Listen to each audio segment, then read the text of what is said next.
จุดที่เฮานอนเมื่อคืนนี้เป็นผ้าเต้นทุกคนเลยฝนมากับเกือบไม่ได้นอนเบิดคืนเลยอาศัยว่านั่งเฝ้ากองไฟอยู่นะแมทโอ้ยเพียงคอเลย นี่แล้วทุกคนยามรอบที่2ครับ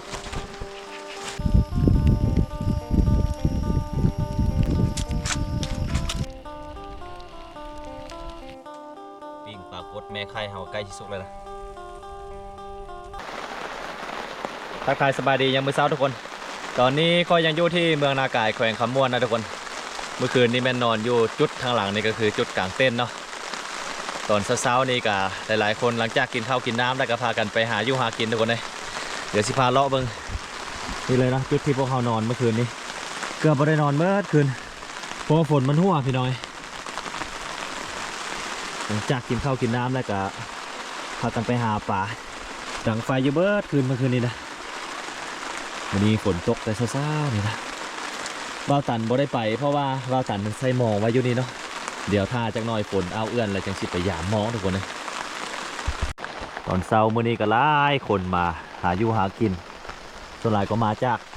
เมืองทำเกิดรักษาเอาครับพี่น้องหาอยู่หากินบริเวณจุดนั้นก็เป็นจุดหาปลาและก็หับซื้อปลาเนาะเป็นบริเวณขวดน้ำเนียนเก้าเดี๋ยวเอาฝนเอาเสาจะหน่อยเบาตันสิพาเลาะไปเบิ่งบรรยากาศกับเจ้าตังแคมเลี้ยนไปตามมานี้ได้ทุกคนถือว่าเป็นเช้ามื้อที่3ที่เราเดินทางมานอนนี่นะจุดที่เรานอนเมื่อคืนนี้เป็นผ้าเต้นทุกคนเลยแล้วก็พากันนอนฝนมากับเกือบไม่ได้นอนเบิดคืนเลยอาศัยว่านั่งเฝ้ากองไฟอยู่เนาะนี่อีกเต้นนึงกับอยู่ทางพี่จุดเขตนี้เป็นจุดหนึ่งที่อันตรายเนาะถ้าเรานอนบนทุกจุดก็คือส่วนใหญ่จะเป็นสร้างป่าเราต้องได้เลือกนอนและก็พยายามจะนอนรับดีปานใดเนาะเพราะว่าด้านหลังนี่ก็คือเป็นป่าดงจะเห็นได้เขตอุทยานแห่งชาตินากายนี่มีสร้างป่านี่อันนี้ก็คือเต้นหนึ่งนะทุกคนเต้นได้มานอยู่วะบ่ได้เนาะอันนี้เป็นเต้นหนึ่งมานอนพี่บอกเมื่อคืนนี่โอ้เด็ดเนาะป่าน้อยก็ได้เยอะเนาะป่าน้อยเนาะนี่ป่าในบ่นี่โอ้เด็ดป่าในใหญ่ก็ได้เยอะด้วยสินะโอ้เริ่มเมนเลยเนาะป่าขึ้นหลายบ่คืนนี่นะบ่ขึ้นหลายมาได้เนาะนี่เป็นจุดที่พวกไอ้เพื่อนนอนทุกคนเลยนอนเฝ้าป่าแล้วโอ้เนี่ยปลาอย่างนี้ปลาเก็ดแลบเนาะเมนไว้ได้ป่านี่เนาะคล้ายๆกับป่าสูดทึกปุ๊บนี่แยกว่าเมนพี่น้องเลยเมนแต้ๆบนทันได้ทึกมองพูดบางเถื่ออันนี้เป็นจุดอีกแคมป์จุดหนึ่งที่พวกไอ้เพื่อนนอนได้นอนอยู่บ่เมื่อคืนนี้นะนอนฝนตกไม่ได้นอนฝนตกไม่ได้นอนนี่ก็ไม่ได้นอนทีเดียวนี่นะอ๋อนี่ป่าน้อยนี่สิหลายแท้เนาะมือละสิมือนี่อ๋อมือแรงมือเนาะแสดงว่าปลาเนี่ยมันขึ้นเป็นมือเนาะมือขึ้นมือบ่นั่งผิงไฟน่าหนาว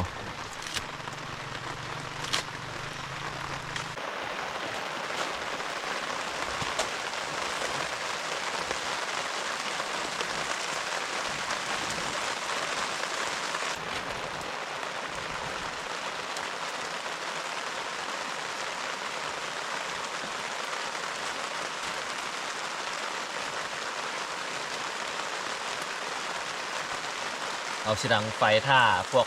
กระเจ้าไปว่านแห่พี่น้องเลยเอาฝนตกนี่คือสิหนาวนะกระเจ้ามาจากไปว่านแห่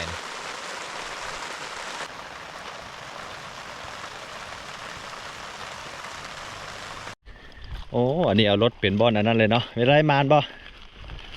มานนี่บ่มาหากระมานี่โอ้อุปกรณ์ครบนอนพี่บ่มึงนี่นะมานอนเนาะยังไม่ได้ลงแห่บ่ดิแห่น้อยแล้วจะมองแต่มองเนาะโอ้มองเวียดอันนี้สิมานใช่ไหมอันนี้ได้เหือซุกเซิร์นนี่เนาะผู้ใดบ่มีเหือก็เอาตีนรถเนี่ยมาซุบลมเอาเจ้าเดินทางไปพูดละวันโอ้หลายคนเนาะสีแรงๆคนน่าจะหลายคนนี่เนาะนี่ พวกเจ้าท่าปลาขึ้นก็ได้บอลยำใดห้ำยำนั้นได้ดิเอาพูดสิหามรถจักรข้ามน้ำกระบี่ปะนี่มือมาหันยังน้ำบ่ท่วมได้ทุกคนนี่ได้หามรถจักรข้ามได้ปะนี่นะไปแล้วคันหนึ่งมานบ่พ่อเซียวมานบ่ ได้หามรถจักรปะนี่เนาะน้ำขึ้นไวหากินก็บ่ได้เนาะ นี่พอเซียวมาหาอยู่หากินทุกคนเลยเดี๋ยวไปหามรถจักรหามไปแล้วคันหนึ่งนี่ยังคันที่สองบัดนี้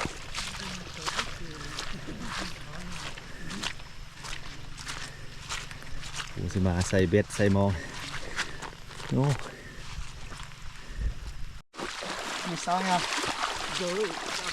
วิธีการหามรถจักรข้ามบัดนี้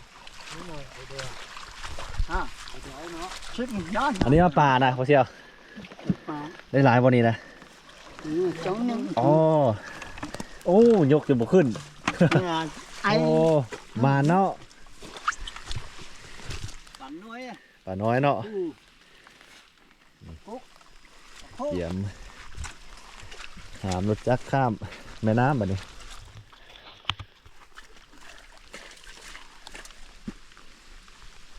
มือมาก็ได้หามไปบอกมือมามาก็หามมือก็หามเนาะมันยังบ่ขึ้นสูงซ้ำนี่เห็นบ่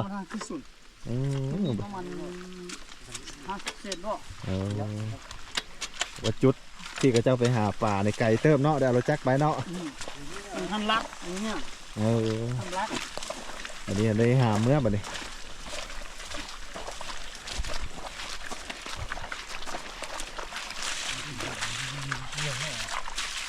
วิธีการหามนี่แหละขั้นตอนการทำมาหากินพี่น้องไงโอ้แบกเซบ้าเลยตัว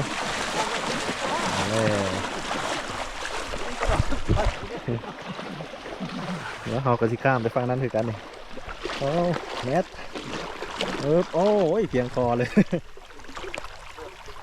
โอ้โหอุ้ยตัวนี้นะอุ้ยเรื่องอะไรเนี่ยซอยซ่าเกือบเพียงคอน้ำมีวิธีการในการลำเลียงรถจักรไปหาอยู่หากินพี่น้องเอ้ยนี่เป็นวิธีชาวบ้านเฮา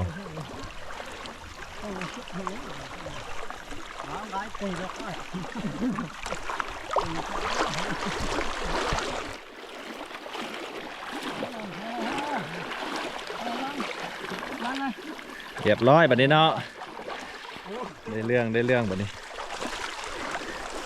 โอ้รถจักรกะคักเนาะสำหรับลุยป้าลุยดงนี่หายห่วงลุยในปานวิบากเป็นวิบากเมืองลาวนี่ปักกินเอาหาอยู่หากินนี่ทางนี้กับมาคนมาเต็มได้เปล่าปลานะบ่ได้ซ้ำนะอ๋อมาโดนแล้ววะวาง8-9 โมงตึกกระดุ้งบ่ได้ป่านใดก็โอ้ตูนึงบ่ได้กูเบิ่งซอยไหมโอ้ยแล้วตอนนี้บุกุ้มกินเนาะมื้อนี้เนาะนั่นละวาสนาเห็นมึงว่าใดละมาบ่ได้มื้อนี้สิบุกุ้มกินเนาะมื้อนี้เนาะบ่ได้แต่ละมื้อก็ได้ดีเด้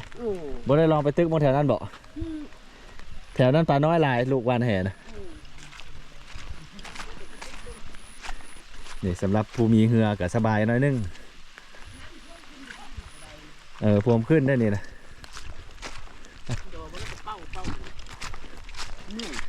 ไหวเนาะทางนี้อย่างว่านแห่บ่ทางนี้นะมานบ่ทางนี้นะ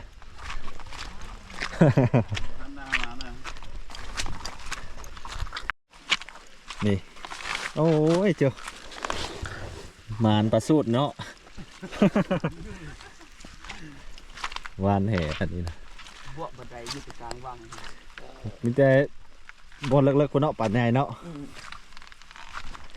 บรรยากาศการหาอยู่หากินพี่น้องมื้อนี้กะคนมาบ่หลายปานใดนะแต่ละมื้อกะหลายเติบไปทั่ว ช่วงเบาตันมามือก่อนคนมาหลายประมาณช่วงวัน14-15ค่ำป่าในนี้มันมักขึ้นอ่อเนาะคนก็สิมาบ้านแห่ในมือนั้นมานอนกลางคืนบางคนก็จะบ่ได้นอนเลยได้เพราะว่าเฝ้าป่าได้ทุกคนปีละทำกลางสายฝนเนาะหนาวปันไดกระอดนี่คือวิถีชีวิตการหาอยู่หากินของพี่น้องสาวประมงนี่เนาะทุกคนเนาะป่าที่เขาได้ยามมองเลาะเมื่อกี้ป่าใน2 ตัวนี่เลยนี่เนาะทุกคนเนาะยามรอบที่2ครับหมานอยู่ได้โอ้โหโอ้ย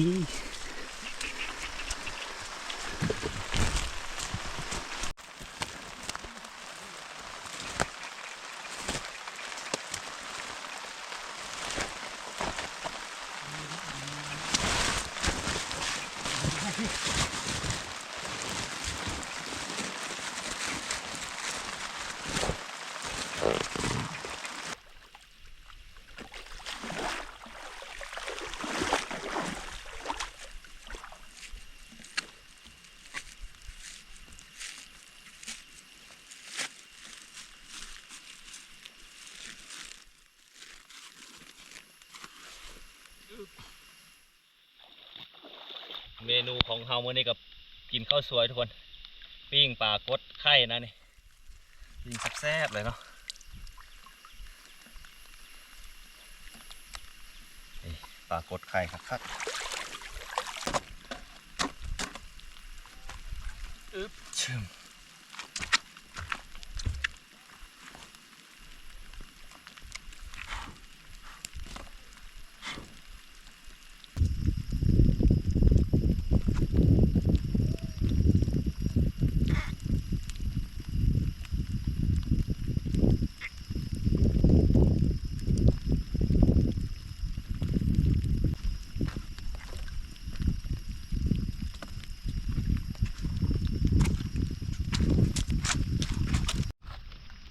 ย่างเนื้อปลากด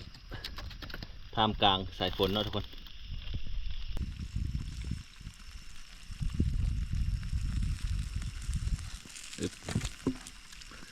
โอ้ไข่มันอ่อนทุกคนปลากดแม่ไข่เนาะมันย่อยปั๊บเลย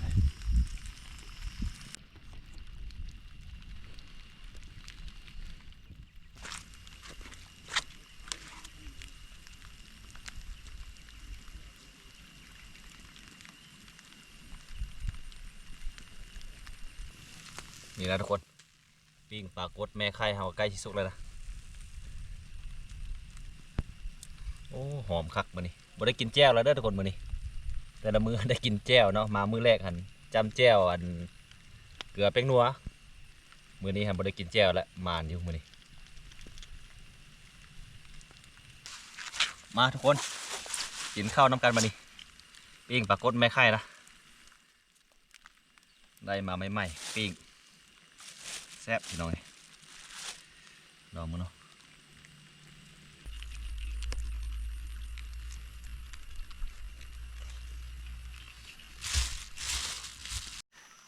นี่เลยนะทุกคนผลงานปลาเฮาได้มือนี้ก่อนจะกลับนะก็ได้ปลาประมาณอยู่3-4 โลนี่แล้วเนาะก็บ่ได้หลายปานใดก็โอเคอยู่เอาทุกคนในวันนี้เฮาจะได้เดินทางกลับรักษาก่อนนะประมาณ2-3 มื้อจึงมาใหม่เนาะเพราะว่าถ้าให้น้ำขึ้นกว่านี้อีกหน่อยหนึ่ง